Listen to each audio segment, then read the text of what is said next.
for.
Right.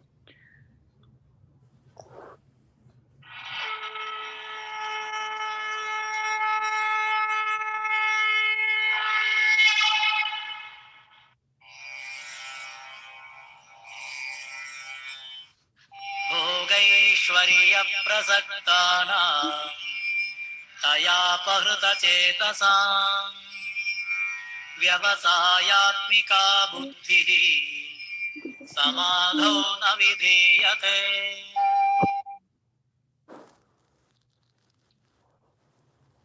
In the minds of those who are too attached to sense enjoyment and material opulence, and who are bewildered by such things, the resolute determination of devotional service to the Supreme Lord does not take place. Samadhi means fixed mind. The Vedic dictionary, the Rupti, says Samyag Adhyante Smin Atma Tattva Yataman Mayam. When the mind is fixed for understanding the self, it is called samadhi. Samadhi is never possible for persons interested in material sense enjoyment, nor for those who are bewildered by such temporary things. They are more or less condemned by the process of material energy.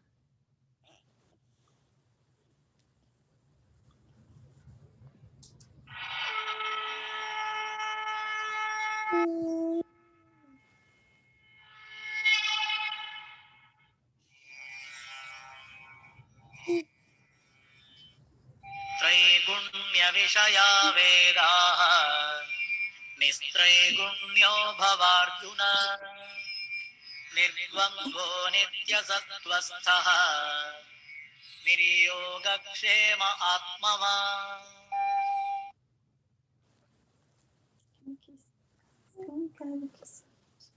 The Vedas mainly deal with the subject of the three modes of the material nature. Rise above these modes, O Arjuna. Be transcendental to all of them. Be free from all dualities and from all anxieties for gain and safety, and be established in the self.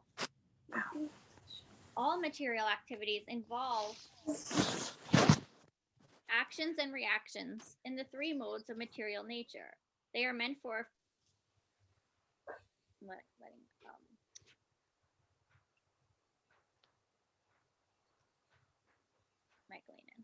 All material activities involve actions and reactions in the three modes of material nature.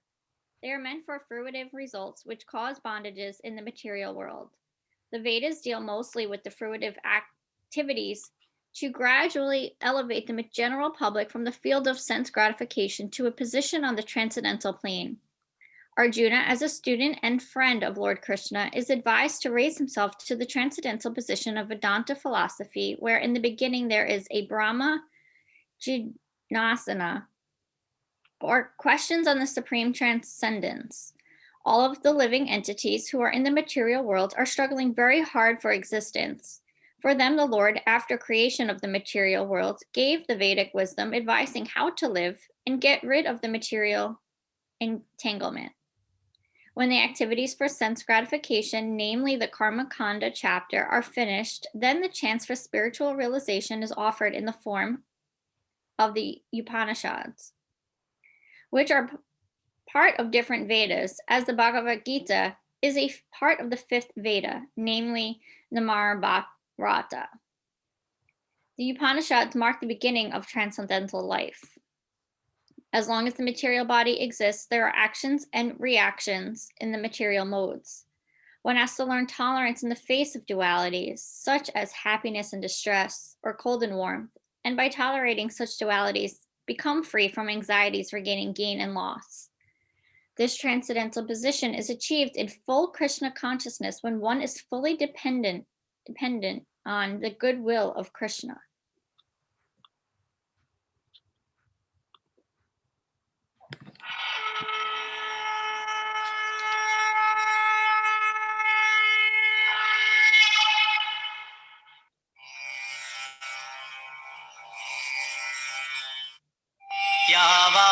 यावानर्थमुदपाने सर्वतः सम्प्लुतोदके तावान् सर्वेषु वेदेषु ब्राह्मणस्य विजानतः.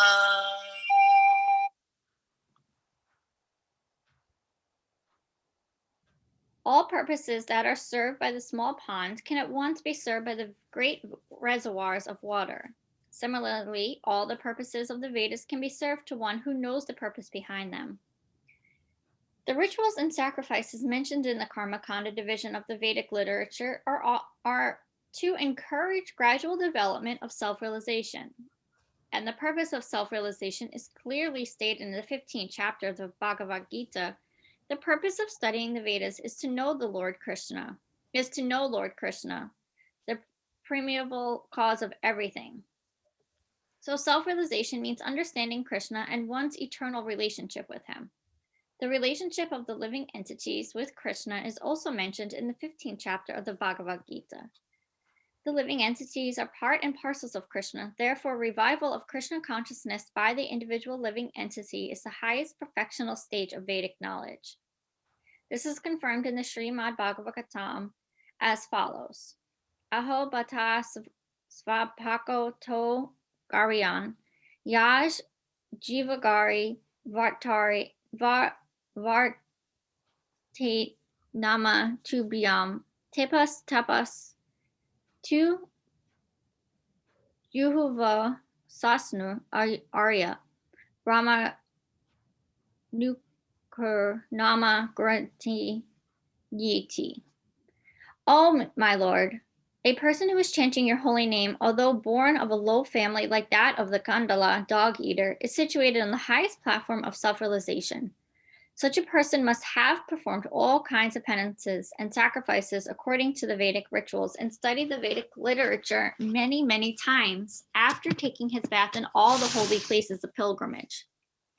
Such a person is considered to be the best of the Aryan family. So one must be intelligent enough to understand the purpose of the Vedas without being attached to the rituals only, and must not desire to be elevated to the heavenly kingdoms for a better quality of sense gratification. It is not possible for the common man in this age to follow all the rules and regulations of the Vedic rituals and the injunctions of the Vedantas and the Upanishads. It requires much time, energy, knowledge, and resources to execute the purposes of the Vedas. This is hardly possible in this age. The best purpose of Vedic culture is served, however, by chanting the holy name of the Lord as recommended by Lord Chaitanya and the deliverer of all fallen souls. When Lord Chaitanya was asked by a great Vedic scholar, Prakasananda Savarti, why he, the Lord, was chanting the holy name of the Lord like a sentimentalist, instead of studying Vedanta philosophy, the Lord replied that his spiritual master found him to be a great fool and thus asked him to chant the holy name of Lord Krishna. He did so and became ecstatic like a madman. In this age of Kali, most of the population is foolish and not adequately educated to understand Vedanta philosophy. The best purpose of Vedanta philosophy is served by inoffensively chanting the holy name of the Lord. Vedanta is the last word in Vedic wisdom, and the author and knower of Vedanta philosophy is Lord Krishna. And the highest Vedantist is the great soul who takes pleasure in chanting the holy name of the Lord. This is the ultimate purpose in all of Vedic mysticism.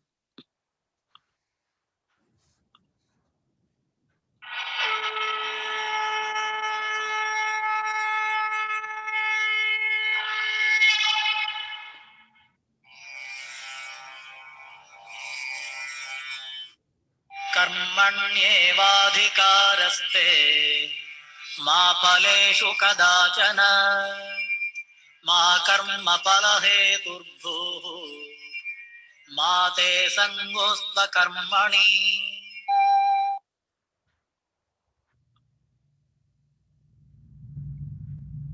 You have a right to perform your prescribed duty, but you are not entitled to the fruits of action. Never consider yourself to be the cause of the results of your activities, and never be attached to not doing your duty. There are three considerations here: prescribed duties, capricious work, and inaction. Prescribed duties refer to the activities performed while one is in the modes of material nature. Capricious work means actions without the sanction of authority, and inaction means not performing one's prescribed duty. The Lord advised Arjuna not to be inactive, but that he perform his prescribed duty without being attached to the result. One who is attached to the result of his work is also the cause of the action. Thus, he is the enjoyer or sufferer of the results of such actions. As far as the prescribed duties are concerned, they can be fitted into three subdivisions, namely routine work, emergency work, and desired activities. Routine work, in terms of the scriptural injunctions, is done without desire for results. As one has to do it, obligatory work is action in the mode of goodness. Work with results becomes the cause of bondage. Therefore, such work is not auspicious. Everyone has his proprietary right in the regard to prescribed duties, but should act without attachment to the result. Such disinterested obligatory duties doubtlessly lead to the path of liberation. Arjuna was therefore advised by the Lord to fight as a matter of duty without attachment to the result. His non-participation in the battle is another side of attachment. Such attachment never leads one to the path of salvation. Any attachment, positive or negative, is cause for bondage. Inaction is sinful. Therefore, fighting as a matter of duty was the only auspicious path of salvation for Arjuna.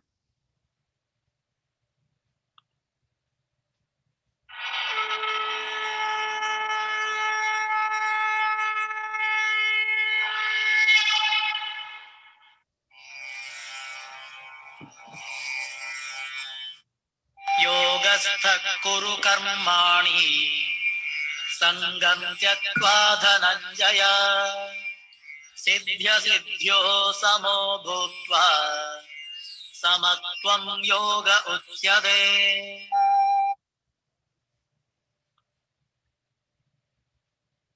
Be steadfast in yoga, or Arjuna. Perform your duty and abandon all attachment to success or failure. Such evenness of mind is called yoga. Krishna tells Arjuna that he should act in yoga. And what is yoga? Yoga means to concentrate the mind upon the Supreme by controlling ever disturbing senses. And who is the Supreme? The Supreme is the Lord. And because he himself is telling Arjuna to fight, Arjuna has nothing to do with the results of the fight. Gain or victory are Krishna's concern. Arjuna is simply advised to act according to the dictation of Krishna. The following of Krishna's dictation is real yoga. And this is practiced in the process called Krishna consciousness. By Krishna consciousness, only one can give up the sense of proprietorship. One has to become the servant of Krishna or the servant of Krishna. That is the right way to discharge duty in Krishna consciousness, which alone can help one to act in yoga. Arjuna is a Kshatriya, and as such, he is participating in the Varnashrama Dharma institution. It is said in the Vishnu Purana that in the Varnashrama Dharma, the whole aim is to satisfy Vishnu. No one should satisfy himself, as in the rule in the material world, but one should satisfy Krishna. So unless one satisfies Krishna, one cannot correctly observe the principles of Varnashrama Dharma. Indirectly, Arjuna was advised to act as Krishna told him.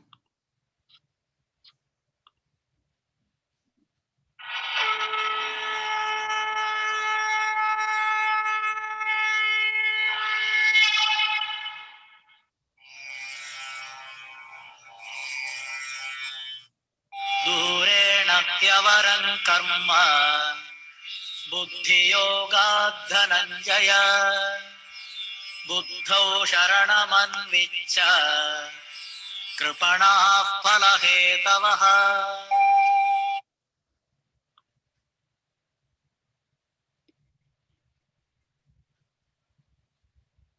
O Dhananjaya, rid yourself of all fruitive actions by devotional service and surrender fully to that consciousness. Those who want to enjoy the fruits of their work are misers. One who has actually come to understand one's constitutional position as the eternal servitor of the Lord gives up all engagements save working in Krishna consciousness. As already explained, Buddhi Yoga means transcendental loving service to the Lord. Such devotional service is the right course of action for the living entity. Only misers desire to enjoy the fruit of their own work, just to be further entangled in material bondage. Except for working Krishna consciousness, all activities are abominable because they continually bind the worker to the cycle of birth and death. One should therefore never desire to be the cause of work. Everything should be done in Krishna consciousness for the satisfaction of Krishna. Misers do not know how to utilize the assets of riches when they acquire by good fortune or hard labor. One should spend all energies working in Krishna consciousness, and that will make one's life successful.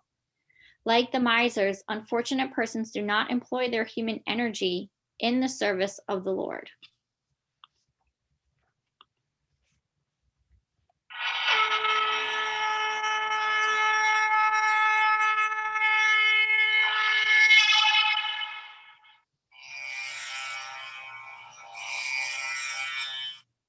बुद्धियुक्तो जहातीह उभे सुकृत दुष्कृते तस्माद् योगाय युज्यस्व योगः कर्मसु कौशलम्.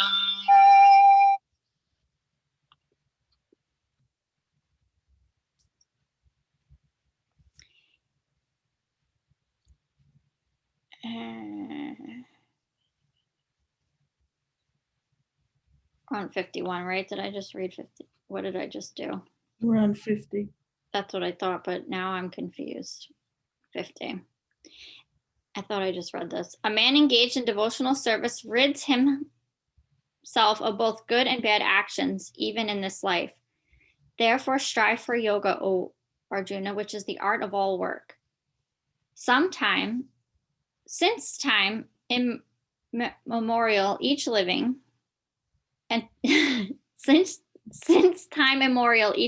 entity has accumulated the various reactions of his good and bad work.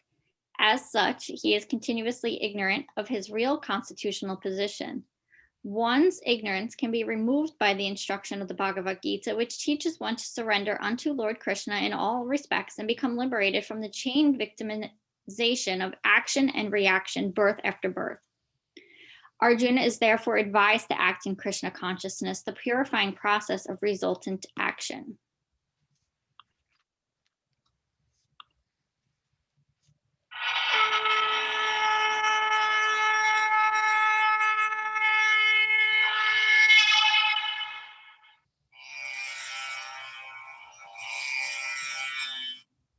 कर्मजं बुद्धियुक्ता हि फलं त्यक्त्वा मनीषिणः जन्मबन्धविनिर्मुक्ताः पदं गच्छन्त्यनामयम्.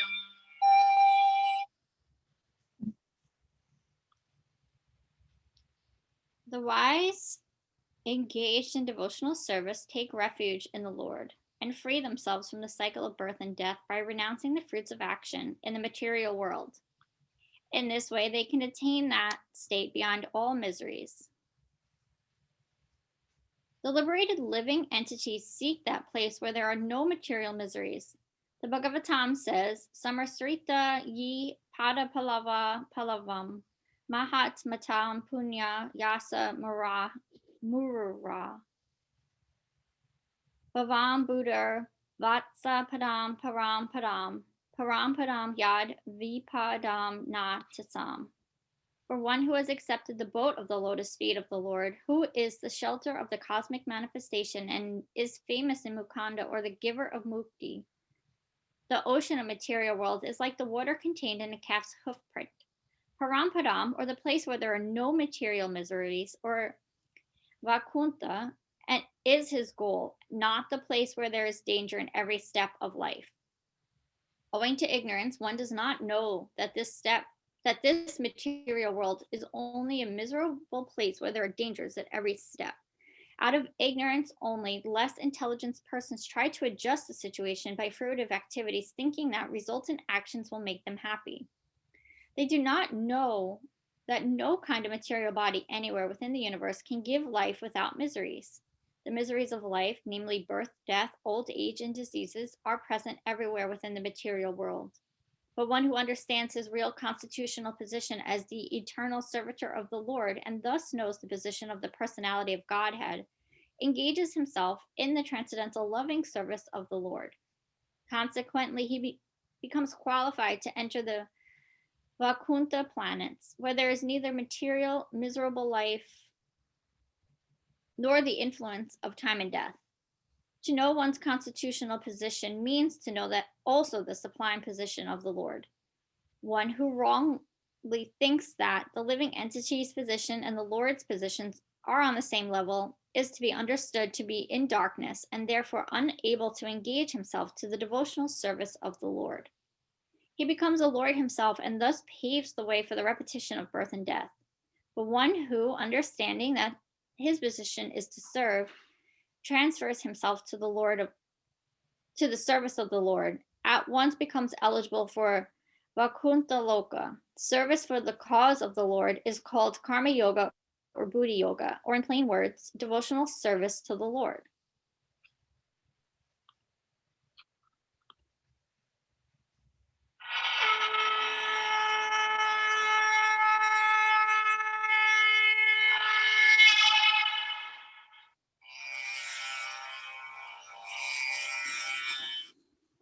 यदा ते मोहकलिलं बुद्धिर्व्यतितरिष्यति तदा गन्तासि निर्वेदम् श्रोतव्यस्य श्रुतस्य च.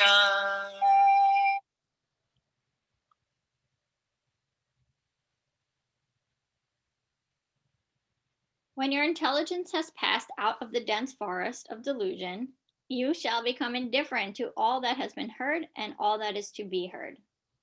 There are many good examples in the lives of the great devotees of the Lord, of those who became indifferent to the rituals of the Vedas simply by devotional service to the Lord.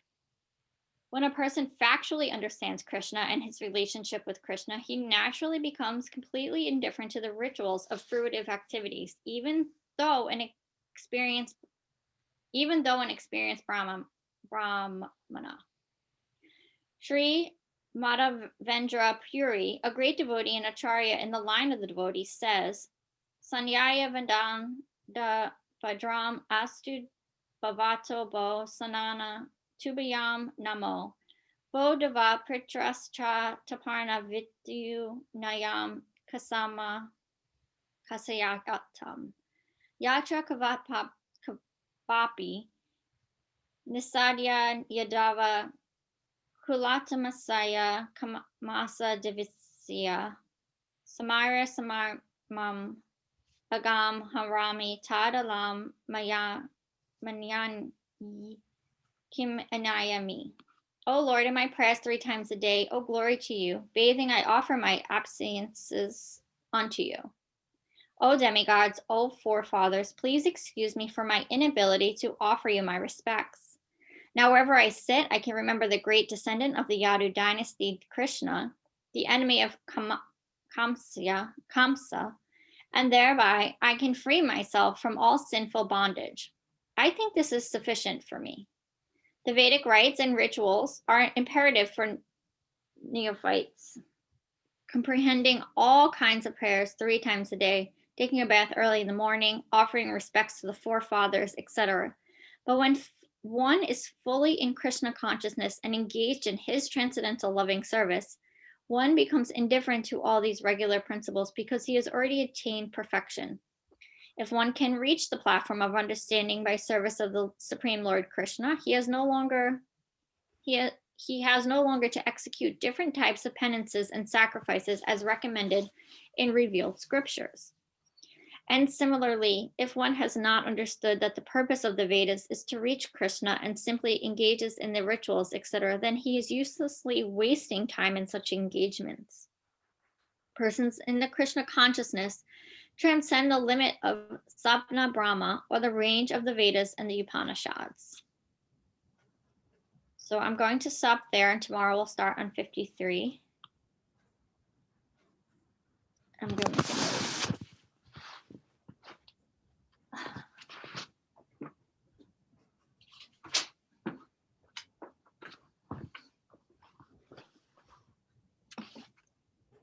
And everyone can share, ask questions.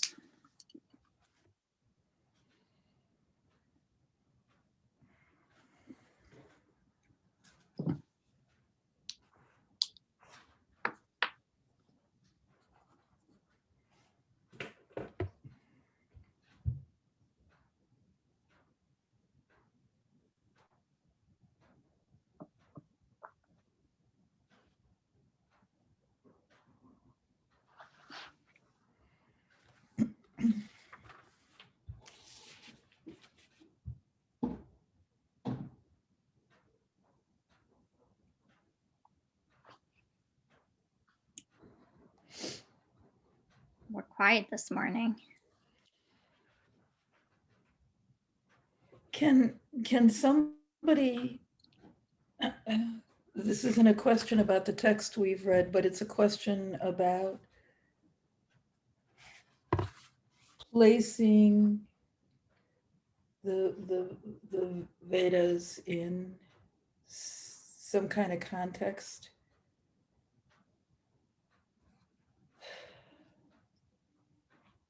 So at the end of the Yuga, before Kali Yuga, they knew that this particular time of darkness was coming, and they call it Vedanta at the end.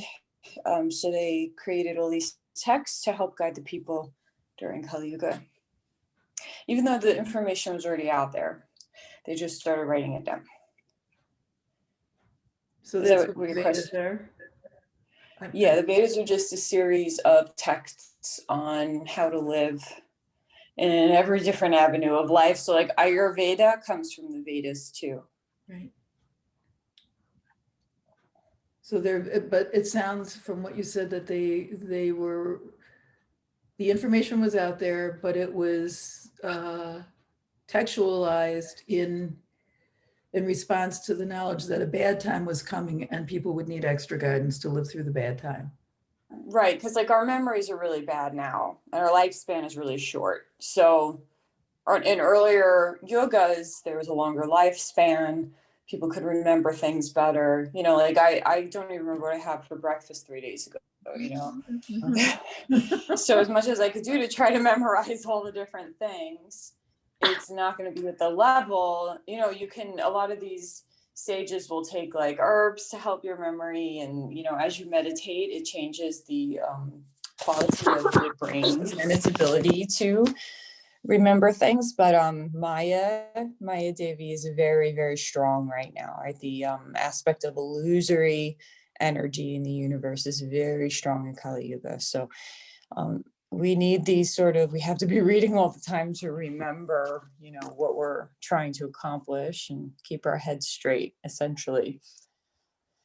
So they gave us these texts, and it incorporates everything. It's like, it tells you all about married life. It tells you about the life of renunciation. It tells you about yoga. It tells you about matter. It tells you about government. It's like all the different aspects of what could be helpful.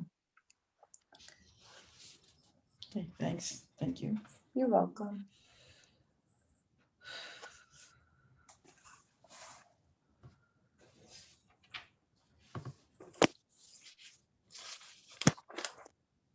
Amanda, did I hear you right? Did you say the more you meditate, the worse your memory gets? No, your memory gets better. Oh, okay. You can absorb more. It's like you wake up different parts of your brain that were kind of latent before. Cool. Okay, cool. Thanks. Yeah, and your ability to self-regulate gets better too, the more you meditate. Thank you.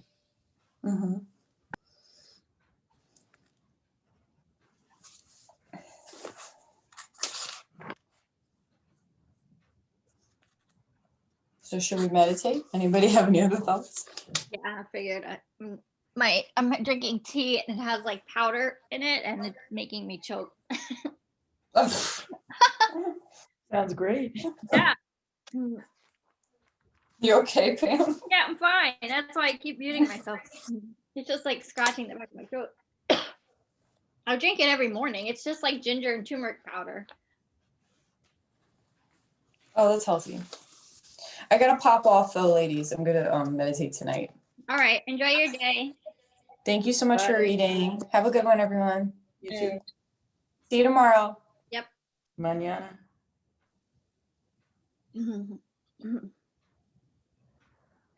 All right. So we'll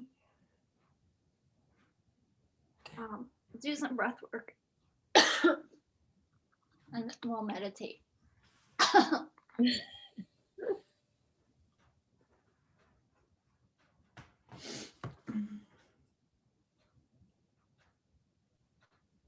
I'll lead us through a round of alternate nostril breathing, but I think we all know where we're going because I don't know how much I'll be able to talk for. Also, I keep meaning to offer, I know, Sue, you've been doing this for a long time. If you ever want to lead breath, if you feel comfortable, and Alexandra, as you get through teacher training, if you want to take over, this will be a great time for you to practice. If you feel comfortable doing it. I mean, you got time, you just started. You read my mind. I'm like, she's choking. I should try this. She's coughing. Yeah. And then I'm like, nah, I don't think I'm ready. Well, practice at home with yourself a few times, just like talk through it with yourself. That'll be helpful. And then you can bring it to us. It doesn't have to be perfect, and it's not going to be. We all, that's how we learn. Thank you. All right. So sitting up nice and tall, taking a few breaths in through the nose, out through the nose, relaxing the face, deepening the breaths.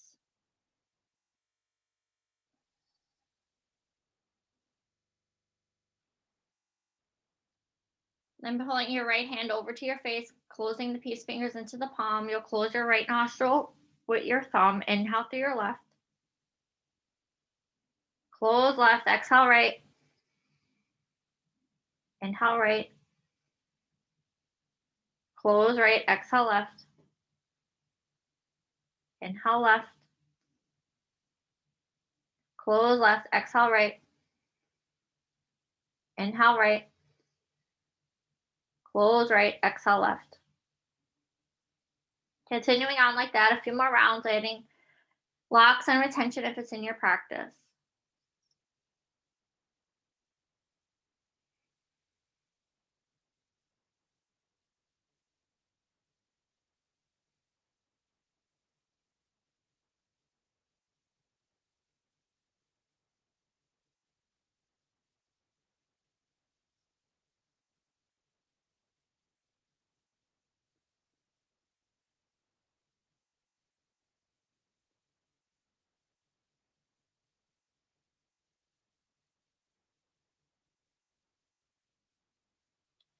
When you're ready, you'll exhale out through the left nostril. You'll join us when you're ready, taking your time.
Bringing hands to your heart.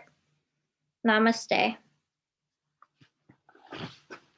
Thank you, Pam. Thank you. Have a beautiful day. You too. Enjoy whatever sun